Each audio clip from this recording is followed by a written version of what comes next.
Come vi siete risollevati dalla povertà causata dalla guerra? Dopo la guerra qualcuno andava a raccogliere le schegge delle bombe per guadagnarsi da vivere, per rivenderne poi il ferro. Pagavano 50 lire il ferro e 500 l'ottone, erano soldi allora. Quando si andava a schegge si trovavano anche delle bombe inesplose ed era pericoloso. Mi ricordo 3 giovani di Pianoro che hanno urtato la testata di una bomba e sono saltati in aria, tutti e 3. Era pericoloso anche arare. Mio padre faceva il contadino e c'è stato un periodo in cui non si poteva lavorare il terreno. E poi veniva fatta l'orditura col cotone bianco. Che mia mamma adesso lo andavano a fare dai contadini che c'erano poi le misure. Con cotone? Col cotone bianco.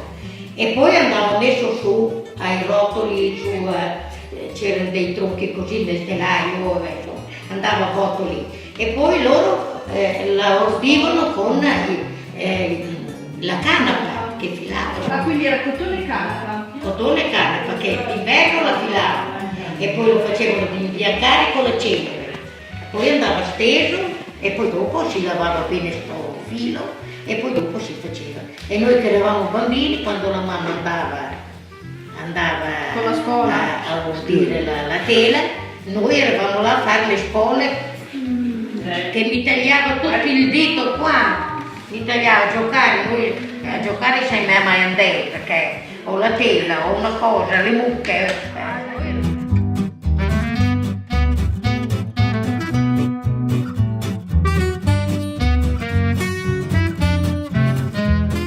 Le lotte che abbiamo fatto, che io avevo 17 anni, ci passavano, abbiamo fatto degli scioperi di 40 giorni, la Celere passava sulle biciclette che ci rovinava tutto, poi adesso voi non vi ricordate, ma la Margotti che l'hanno ammazzata lì a me.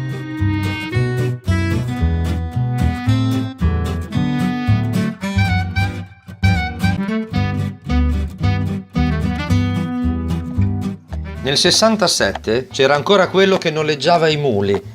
Per portare a casa la legna si andava da lui e si prendeva a noleggio il mulo perché non conveniva comprarlo e mantenerlo per un anno visto che serviva per così poco tempo.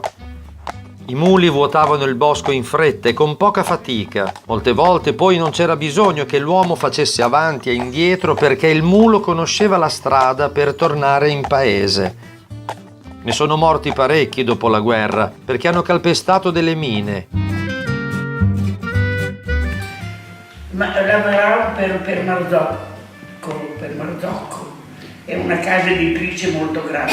Andò a mollo e noi facevamo tutti i libri che erano le strenne di Natale, tutti i libri tipo Sandokan, tipo tutti i regali di Natale. In un mese abbiamo lavorato giorno e notte per rifarglieli.